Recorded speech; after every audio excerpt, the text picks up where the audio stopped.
Holy moly, what the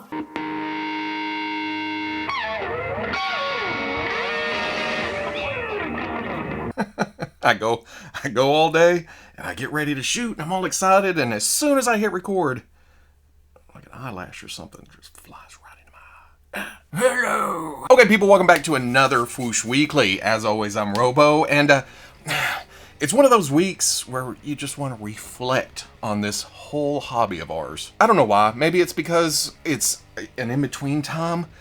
San Diego Comic-Con at home, there's PulseCon coming up, there is DC Fandome this weekend. So it's a slight lull, but it's still a lot of stuff happening. It was just a few years ago, or 20 abouts, where we were scrounging around DC Direct figures, customizing into Marvel figures because we didn't have that scale when it came to Marvel or Star Wars or all of the lines we collect these days. After I got out of the Star Wars boom, early 2000s, and the 3 3/4 scale, I got into 6, and it was, oh, I'll do Marvel Legends, and then that went away, and then I started getting DC, and then that went away, and I started getting Marvel again. So, we are living in a golden age of 6-inch action figures, and there's nothing wrong with that, except our wallets are just screaming. I don't know, it's just one of those things that came up in my brain while I was getting ready for this. Yeah, because it was only a couple of weeks ago that Kyoto announced a variant for their Amazing Yamaguchi Harley Quinn where they swapped the colors, added some blonde hair, and then a unique faceplate. So when I saw a new listing for Harley Quinn on Amiami this week, I didn't think much about it, except for, ooh, they're slow getting that solicitation up. That's weird. But then people started talking about it. I went back, took a closer look, and realized, oh, this is yet another variant that is an Amiami exclusive. It's still using the same costume and accessory colors as the recently announced variant, including the bubblegum bubble-blowing face, but they've taken out the blonde hair and made it more half and half that matches the costume colors, much like the original black and red version. Not only that, on the faceplates, they've added big, heavy face paint makeup instead of the heavy eyeliner that we saw in the first 2 releases. I was on the fence with the first variant. Don't get me wrong, I like the natural look of the blonde, but it kind of stands out against the overall piece. Here it feels more symmetrical and seamless with the alternating colors running head to toe. Plus the new makeup scheme gives her a more sinister look, even though the sculpt is meant to be playful. It's just that mix of, she's a Sour Patch Kid. $62 and should ship in December right alongside that other variant. Is it just me or has McFarlane been pumping out the teases and the reveals? I mean, just a couple of years ago, as a collector who does superposable action figures in the 6 or 7-inch scale, I wouldn't have been talking about McFarlane nearly as much, but in that time span, you've just been hammering it. Here we are talking about Todd week in and week out. It's crazy. Like I mentioned at the first, Fandome Part 2 is this weekend, so we knew we would get some multiverse reveals, but I want you to close your eyes for a minute. I'm gonna say some words, and you're gonna develop a mental picture. Dark Knight, death metal, Batcycle. Well, it's not fair. Those of you who read the comics know what this is supposed to look like, but if you don't read the comics, had no clue what this looked like, that's the mental image you got, isn't it? This popped in your brain. It's like one of those TLC Chopper shows found out the client likes Ozzy, so they gave him this, and then the client's like, oh, I love it. And you could see the fake-ass smile, and in his head he's thinking, what the hell am I going to do with this thing? Still though, as a toy, as an accessory for figures that are fantastical designs like Batman and Superman, I need this. This is probably just the first of the reveals of the weekend. Remember, I record this Friday morning, so if it's Saturday and you're watching this and there has been more reveals, we will catch that next week. But as of this moment, there is a leak list showing a death metal Batman, who I guess is supposed to ride this wild bat hog thing, along with Damian Robin and Red Sun Superman, and The Drowned. McFarlane also had a small little update with the Kickstarter Spawn, showing us a production sample along with the cape, just to give us a feel of the overall piece. It's a cool figure, it's going to be the centerpiece of any Spawn display, but the chains do stand out at me. I'm digging the neck chains, it's holding the cape on, it's a small size, but you get down to the waist and the links just seem a bit chunky. And short, like they should hang down further. Maybe this figure is laying down or leaning back in this picture, so the chains are kind of bunched to the back. Maybe, I don't know. Time will tell. I'm sure we're going to see many more updates before this releases. Speaking of the cape, Todd showed that off in a video last week, which we looked at, and during that, he kind of panned across what looked to be a Mortal Kombat Shao Kahn a couple times. This week, we get a pretty promotional picture. Well, I'm not sure where this actually came from, because for some reason, there is a faint dune embedded in the image, so I know as much about where this picture came from as I actually do about Mortal Kombat. You know this by now. But still, if you're a fan of Mortal Kombat 11, Shao Kahn.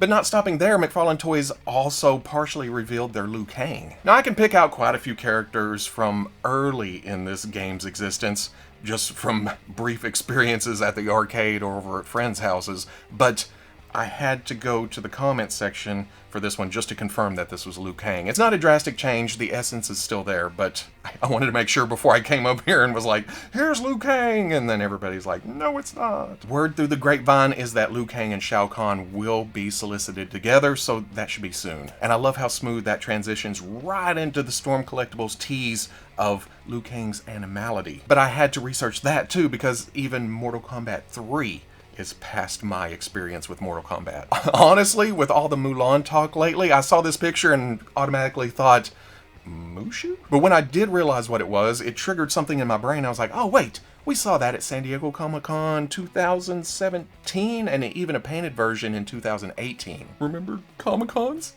I don't know if this will be a single release or a 2-pack with Liu Kang, but I do know that even if you're not into Mortal Kombat, there's always room for a kick-ass dragon on the shelf. I am not talking myself into this, I'm not! Mezco has teased Doc Nocturnal for a while now. Not the actual figure, but just kind of the concept. I think we saw a poster, and then something else, and then something else, and then there was, oh yeah, something else. This week we got the full reveal. It's a pulp-inspired Monster Hunter character that just comes in, guns a-blasting, who I like to think shops at Spirit Halloween. The figure overall has a nifty look, but it kinda goes against stereotypes. It's short, it's skinny. I've seen some complaints about how small it is, but wouldn't that really make him better at what he does? At first, the head size threw me off, but I realized this little crazy bastard probably has a hard-shell skull helmet on, because you can kind of see that it's a mask, maybe? So that just adds to the overall wackiness of it. Unfortunately, like usual, by the time I'm talking about this, it's already sold out on the Mezco site. And it was extra clustery this week because, well, there's the usual failed payments, or no notification, or you couldn't choose the right shirt size, or it just went down completely for a while. Plus, it's another one of those packages with the added swag. Now, I like the 48-page comic book magazine thing because it gives some background to the character. But things like the shirt, even though I'm a fan of shirts, and the trading cards just put a lot of people off because of the added cost. But if you did get in or want to join the waitlist, it's $112 and should release sometime in December. And now I just pictured Doc Nocturnal on the DC Multiverse Dark Knight's death metal Batcycle. That's a whole lot of Big Lots Halloween section going on right there. This week, Takara Tomy solicited their Transformers War for Cybertron Netflix figures on import sites like HobbyLink Japan, and while it's the same characters we're getting domestically,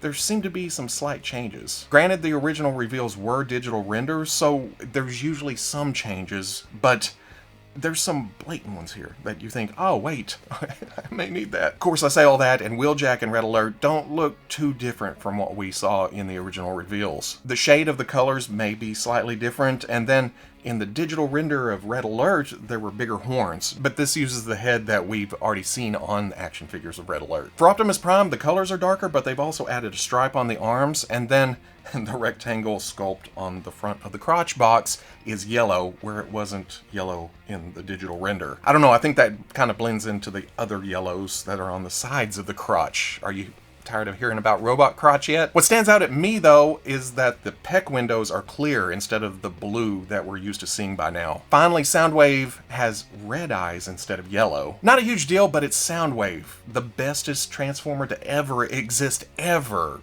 Kind of like He's the Donatello of Transformers, so I gotta have this, right? These 4 run between $20 and $40, and they're scheduled to release February of 2021. As for this week's Hasbro reveals, there is the Generations Shattered Glass Optimus Prime and Ratchet 2-pack. These went up for pre-order this week on all the usual sites like DorksideToys.com, and while I'm usually familiar with a lot of the Transformers lore, I don't have a lot of experience with Shattered Glass other than the random Optimus Prime figure. It's usually those altered colors and some, shattered glass. From what I read just this morning, though, this is the sentient robots version of Star Trek's Mirror Mirror universe. And now I want all the Autobots with goatees. It kind of looks like Ratchet has a different face sculpt, but that may just be the angle. Otherwise, it's just different decos. $50 expected in December. It seems Hasbro also sent out some new Glamour shots for some upcoming Earthrise figures. I'm still not familiar with Fast Track, but looking at Sunstreaker, he's been needed on the shelf for a while now. Both are welcome. One just plucks at those G1 heartstrings, and the other is a good army bulker upper.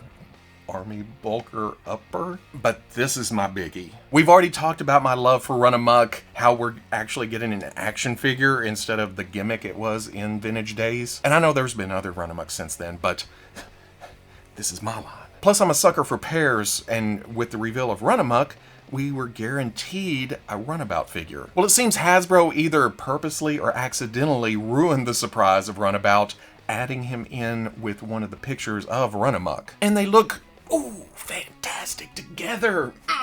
So good. Sure, it's the same figure with different colors, but it's supposed to be based on that very concept. This makes me need them even more. Fast Track, Sunstreaker, and Run Amok are $20 a piece, supposed to hit at the end of October, and then I'm sure we'll hear about Runabout more in the next couple of weeks. Another case of Hasbro spoiling their own surprise, or just a store stocking early. Mistakes happen. The Marvel Legends Army Builder Hellfire Club guard has popped up at Forbidden Planet in the UK. This guy hasn't even been announced yet, and boom, we're already seeing a review from Dan Hu. It's essentially a Bucky Cap body with a new head, but we all kind of expected that, right? At the lower price point, and this being an army builder, they can just pump them out. I figured this will be announced at PulseCon in a few weeks, and it's just a perfect way to round out the Hellfire Club exclusive that should be going up at the same time. More on that in a minute, though. Another Marvel Legends leak that is way more mysterious is what seems to be the Eternals Ajak popping up online this week. Rumors are flying about an Eternals-based wave, and at first this was thought to be a custom because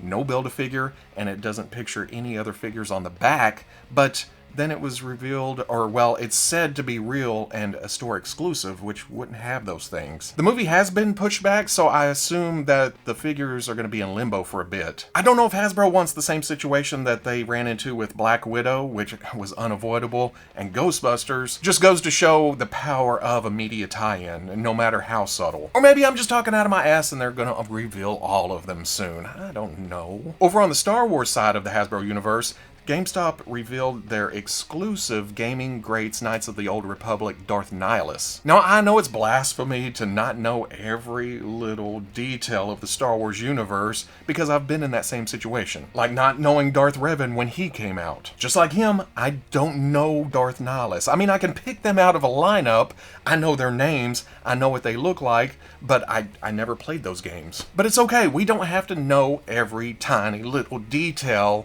in order to love a property, right, superfans? Get away from the keyboard, step back! Anyway, Darth Nihilus seems to use a lot of Darth Maul parts here. It does have a new tattered lower tunic, along with resculpted upper arms, and then a cloth cape that can move around. Hasbro proves it by taking several pictures where the figure doesn't move, but the cape does. Whoosh, whoosh, whoosh, whoosh. That or Hasbro is fishing for pictures because the Darth Maul legs are as stiff as ever, and the lower tunic causes a traffic cone situation. But cherry on top, a fantastic new head. I've seen some people say that the shape of the mask, especially the eye holes, are slightly off, but to me, as just a passing knowledge of Darth Nihilus, I love what they did here. The sculpt of the eyes kind of hiding in the black plastic along with the chin, all your attention is drawn to the mask itself and the pointy hood part. I don't know. It looks very Sithy. It's GameStop, so it's $25 before taxes and shipping, and should release at the end of October. There's some more Halloween fodder to go along with that motorcycle and Nocturnal. Finally, Hasbro has revealed more details for PulseCon, their online con that's happening September 25th and 26th. First, we'll get a sneak peek on Tuesday the 22nd, which may be a few teases or a reveal or two just to get us fired up. But we'll have to go from that super high to the super low of trying to obtain con exclusives online for the next couple of days. That's right, Wednesday the 23rd will be open for Pulse Premium members, where we'll have to fight each other to try to get the Hellfire Club, or the Heroes of Endor set, or the Wampa in the retro packaging. There's a Ghostbusters set, and Supreme Snake Cobra Commander, and probably some others that I'm forgetting about. This is putting a limit of 1 per customer on all these, in the hopes of it being slightly easier to get, but I'm scared. Then on Thursday the 24th, it'll be open to the general public in the US and Canada, and I can only imagine that's going to be an even higher level of craziness. But at least that'll be out of the way for the reveals of the weekend, right? I'm sure the comments on all the panels will just be unicorns and rainbows. Whew. It's going to be an interesting week. And that's it for this week, I think. If I missed something, we'll catch up to it next week. If you're interested in getting a better look at any of these pictures or more pictures, because I'm just... I'll be posting all of those along with links to pre-orders and more information on the Foosh front page Saturday at noon. I know during the last weekly I mentioned the play day. I'm waiting for a couple of more packages. And my schedule was kind of screwballed by, you know, a figure being sent to me. But we'll get to that. I think Monday's the day. I'm hoping, well, Tuesday. Tuesday's the day. Maybe Wednesday. It's got to be next week, though, because there's just something about people's blood, sweat, and tears being put into action figures, and I get to look at them. But if you enjoyed this Foosh Weekly, comment, like, subscribe. Much love to the plus. If you're interested in seeing videos early or just in a position to help out the channel, patreon.com. But wherever you may be watching this, I'll always catch you on the Foosh. And it's not just customs, it's little things like the Fortnite weapons pack or the repainted Baby Yoda. I've heard the Baby Yoda out of this thing is pretty compatible with the 6-inch line. Then again, cloth cape for Spawn and a new cape, or several new capes for Moon Knight whenever I get that open. So yeah, I want to do it right now.